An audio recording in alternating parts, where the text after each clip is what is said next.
Hello everyone, welcome to my YouTube channel Varun Banjara 555।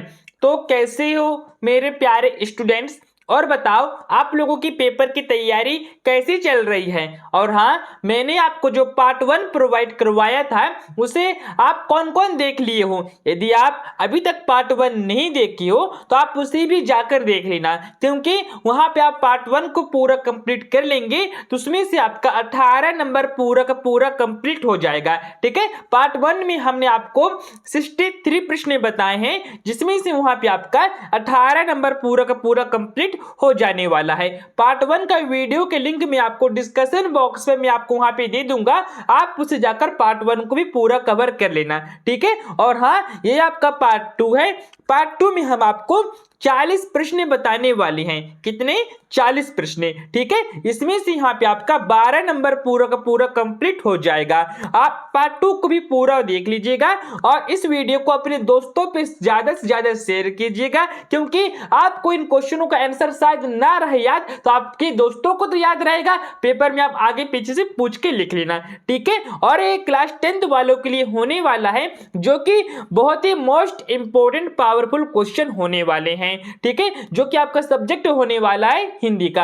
आप यूं समझ लीजिए, जो कि आपका बोर्ड परीक्षा का पैटर्न है वो यहीं से बनने वाला है। आपका बोर्ड पेपर हमारे वीडियो से क्वेश्चन उठाने वाला है, आप इतना समझ लीजिएगा। ठीक है, और हाँ, आपके पेपर में ये क्वेश्चन 100% आने वाला है। और आपको क्या करना है, आपको आप 10वीं पास होकर आप अगले क्लास में चले जाएंगे। ठीक है, आपको क्या करना है, आपको सभी बोर्ड की परीक्षाओं की बेहतरीन तैयारी के लिए आपको हमारे चैनल यूट्यूब चैनल को सब्सक्राइब करके और बेल आइकन की घंटी को भी साथ में ऑल पे सिलेक्ट करके रख लेना है। और आपको डिस्कशन बॉक्स पे हमारा व्हाट्सएप चैनल का लिंक देखने को मिलेगा, आप उसमें जाके ज्वाइन हो जाना।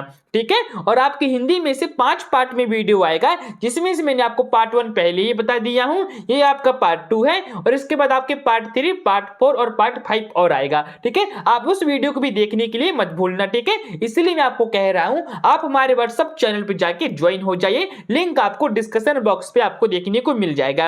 आपको अपनी बुक में से केवल 40 वस्तुनिष्ठ प्रश्न पढ़ना है। कितना? 40 वस्तुनिष्ठ प्रश्न आपको आपके बुक में से पूरा पढ़ना है और आपका 12 नंबर पूरा आपके हाथ में आ जाएगा। ठीक है, हम आपको पार्ट 2 में केवल 1 नंबर के प्रश्न बताने वाले हैं। ठीक है, पढ़ना आपका काम है और बताना हमारा काम है। ठीक है, यहाँ पे आपका क्वेश्चन नंबर 1 में यहाँ पे आपको बताया गया है, सत्य असत्य यहाँ पे आपको चयन करके बताना है। ठीक है, जो कि यहाँ पे आपसे पहला प्रश्न पूछा गया है, मुख्य गायक के स्वर चट्टान जैसे भरी और गंभीर थी। ठीक है, तो ये वाला प्रश्न यहाँ पे आपका 100% सत्य हो जाएगा। दूसरा प्रश्न यहाँ पे आपसे पूछा गया है, जो कि क्या है, दोहा एक सम्मात्रिक छंद है। ठीक है, तो ये वाला प्रश्न भी यहाँ पे आपका 100% सत्य हो जाएगा। तीसरा प्रश्न है, आदमी ने पहल आग का आविष्कार किया था। जी हाँ, ये वाला प्रश्न भी यहाँ पे आपका 100% सत्य हो जाएगा। इसके बाद यहाँ पे आपसे चौथा प्रश्न पूछा गया है, जो कि क्या है, जो जीता ना जा सके उसे अजय कहते हैं। जी हाँ, जिसे हम जीत नहीं सकते उसे हम अजय कहते हैं। ठीक है, पांचवा प्रश्न है, प्रेयर व्हील को घूमने से पाप नहीं धुलती हैं। ठीक है, प्रेयर व्हील को घूमने से पाप नहीं धुलती हैं, तो यहाँ पे आपका प्रश्न नंबर 5वां भी सत्य हो जाएगा।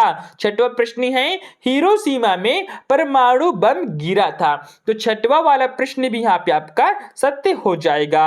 और सातवां प्रश्न है, सूरदास वल्लभाचार्य के शिष्य थे। ठीक है, तो यहाँ पे आपका सातवां वाला प्रश्न भी 100% सत्य हो जाएगा। इसके बाद यहाँ पे आपसे 8वां प्रश्न पूछा गया है, मूरत मुधर मनोहर देखी पंक्ति में यामक अलंकार है क्या? नहीं, इसे वाला आपका असत्य हो जाएगा।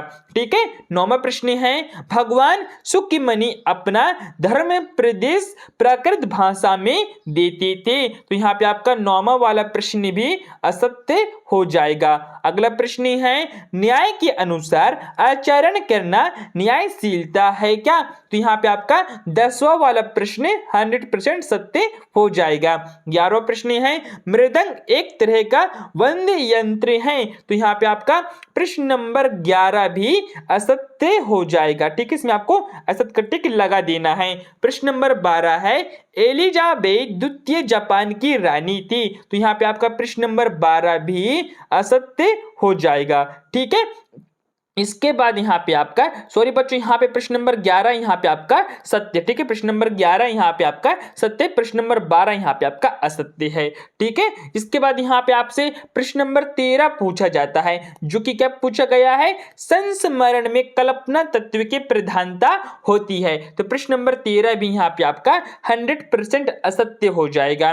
ठीक है, प्रश्न नंबर 14 है, हिंदी का प्रथम उपन्यास परीक्षा गुरु को माना गया है। तो प्रश्न नंबर 14 यहाँ पे आपका 100% सत्य हो जाएगा।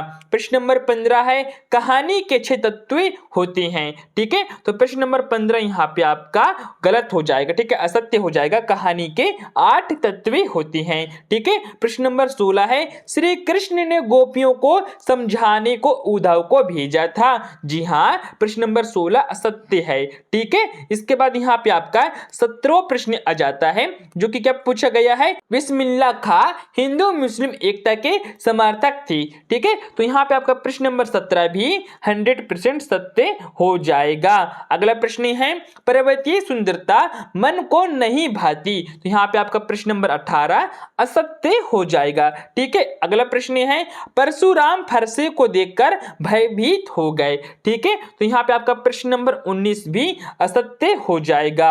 अगला प्रश्न यहाँ पे आपका हो जाएगा, दोहा एक वार्णिक छंद है। ठीक है, दोहा एक वार्णिक छंद है। यहाँ पे आपका प्रश्न नंबर 20 भी असत्य हो जाएगा। इसके बाद यहाँ पे आपसे प्रश्न नंबर 21 पूछा जाता है, जो कि क्या पूछा गया है, जीवन गद्य के प्रमुख विधा है। तो यहाँ पे आपका प्रश्न नंबर 21 भी असत्य हो जाएगा। अगला प्रश्न है, लखनऊ को नवाबों का शहर कहा जाता है। तो यहाँ पे आपका प्रश्न नंबर 22 भी सत्य हो जाएगा, इसमें आपको राइट टिक लगा देना है। अगला प्रश्न है, माँ बैठ नहीं सकती में भाववाची है। तो यहाँ पे आपका प्रश्न नंबर 23 में ये प्रश्न यहाँ पे आपका असत्य हो जाएगा।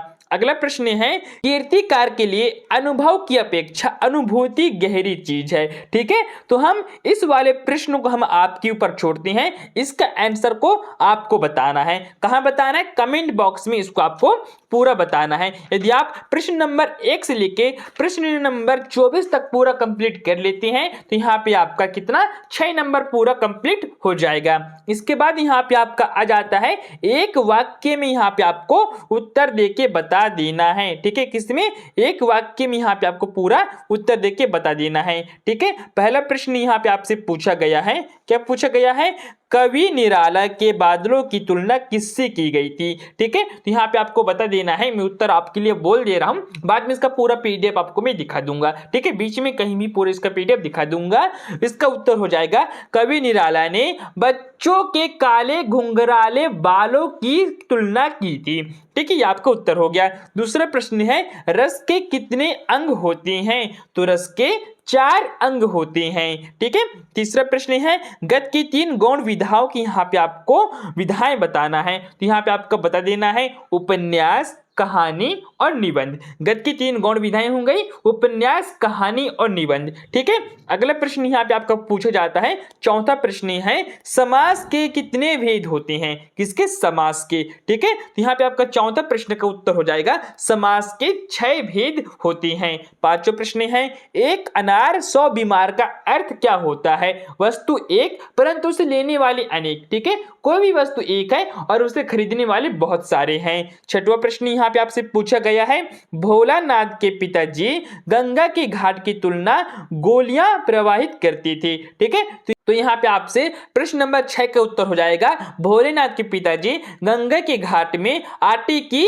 कितनी गोलियां प्रभावित करते थे। तो भोलेनाथ के पिताजी गंगा के आटे की गोलियां 500 प्रभावित करते थे। ठीक है, कितने, 500 यहाँ पे आपको पूरा पूरा लिख दीजिएगा। अगला प्रश्न यहाँ पे आपका हो जाएगा, भगवान शंकर का धनुष किसने तोड़ा था। ये तो आपको सभी को पता होगा, क्योंकि भगवान शिव का धनुष श्री राम ने तोड़ा था कहां पे, जनकपुरी में जाके, जब राम जी का विवाह सीता जी के साथ हो रहा था। ठीक है, इसके बाद यहाँ पे आपसे 8वां प्रश्न पूछा जाता है, जो कि क्या है, कवि के अनुसार किस ऋतु की आभा हट नहीं रही थी। तो यहाँ पे आपका प्रश्न नंबर 8 का हो जाएगा, बसंती ऋतु की आभा हट नहीं रही थी। ठीक है, इसके बाद यहाँ पे आपसे 9वां प्रश्न पूछा गया है, उपमा अलंकार के कितने अंग होते हैं। ठीक है, यहाँ पे आपको 9वें वाले प्रश्न का उत्तर दे देना है, उपमा अलंकार के 4 अंग होते हैं। ठीक है, कितने, 4 अंग होते हैं। 10वां प्रश्न है, खूब लड़ी मर्दानी वह तो झांसी वाली रानी थी, इसमें कौन सा रस होता है। इसको आपको भी पता हो जाएगा, खूब लड़ी मर्दानी वह तो झांसी वाली रानी थी, इसमें आपका वीर रस हो जाएगा। ठीक है, उत्साह है तो वीर रस हो जाएगा।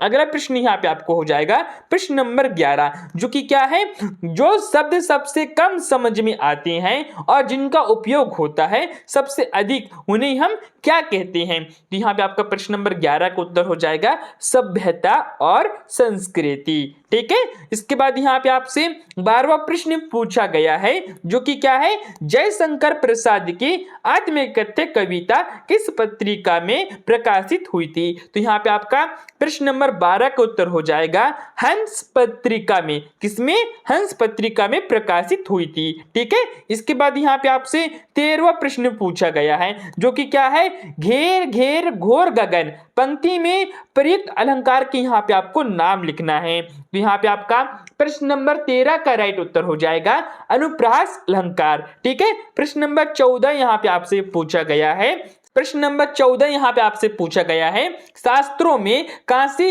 किस नाम से प्रतिष्ठित है। ठीक है, तो इसमें आपका राइट उत्तर हो जाएगा नंद, फिर कनन लिख दीजिएगा। इसके बाद यहाँ पे आपसे 15वां प्रश्न पूछा गया है, जो कि क्या है, एक से अधिक अर्थ देने वाले शब्द को हम क्या कहते हैं। उसे हम कहते हैं अनेकार्थी शब्द कहते हैं। ठीक है, 16वां प्रश्न यहाँ पे आपसे पूछा गया है, जितने नरगेने खेदुम में किसका निवास बताया था। तो यहाँ पे आपका प्रश्न नंबर 16 का उत्तर हो जाएगा देवी देवताओं का निवास बताया गया था। प्रश्न नंबर 17 यहाँ पे आपसे पूछा गया है, लेखक अयज्ञ अपनी अभ्यंतरता व्यवस्था को किस प्रकार पहचान पाता है। ठीक है, तो उसने पढ़कर पहचान पाता है।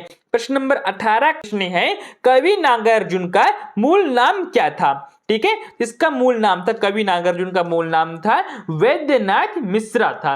ठीक है, 19वां प्रश्न है, निराला रचनावली के कितने खंड होते हैं। तो निराला रचनावली के 8 खंड होते हैं। ठीक है, इसके बाद यहाँ पे आपसे 20वां प्रश्न पूछा गया है, जो कि क्या है, रामचरितमानस का मुख्य छंद क्या है। तो यहाँ पे आपका प्रश्न नंबर 20 का राइट उत्तर हो जाएगा दोहा और चौपाई छंद। ठीक है, तो चलिए इसका पूरा आंसर भी अच्छे से देख सकते हैं। यहाँ पे आपको देखने को मिलेगा क्वेश्चन नंबर 1 का आंसर, जो कि यहाँ पे आपको सत्य असत्य पूछा गया था। ठीक है, इसको आपको पूरा स्क्रीनशॉट लेके रख लेना। इसको थोड़ा मैं जूम कर देता हूँ, यहाँ पे आपको पूरा क्लियर दिखे। ठीक है, आप प्रश्न नंबर 1 से लेकर आप पूरा प्रश्न नंबर 10 तक का पूरा स्क्रीनशॉट लेके रख लीजिएगा।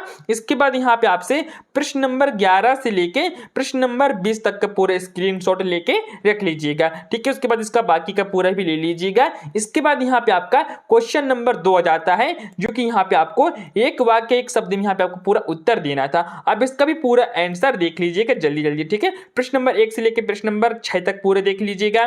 ठीक है, इसके बाद यहाँ पे आपसे प्रश्न नंबर 6 से लेके प्रश्न नंबर पूरा 11 तक का भी स्क्रीनशॉट लेके रख लीजिएगा। वैसे तो मैं आपको पूरा इसका आंसर बता ही दिया हूं। ठीक है, इसके बाद आपको प्रश्न नंबर 11 से लेके प्रश्न नंबर 15 तक का पूरा देख लेना है। ठीक है, ये वाला यहाँ पे आपका पूरा गलत है, इसको आपको नहीं लिखना है। ठीक है, इसके बाद यहाँ पे आपसे प्रश्न नंबर 15 के बाद यहाँ पे आपको यहाँ से 16, 17, 18, 19, 20। ठीक है, इस तरह आपका पूरा कंप्लीट हो जाता है। इसके बाद यहाँ पे आपका पार्ट 3 आएगा, उसको भी आप देखने के लिए मत भूलिएगा। यदि आप अभी तक ने पार्ट 1 नहीं देखा है तो उसका वीडियो का लिंक आपको डिस्क्रिप्शन बॉक्स में आपको वहां पे दिख जाएगा, आप उसको भी जाके पूरा देख लीजिएगा। और इस वीडियो को आपको पूरा कंप्लीट कर लेना है। इस वीडियो से यहाँ पे आपका 12 नंबर पूरा कंप्लीट हो चुका है। तो चलिए बच्चों, अब हम आपसे लेते हैं विदा और मिलते हैं पार्ट 3 में।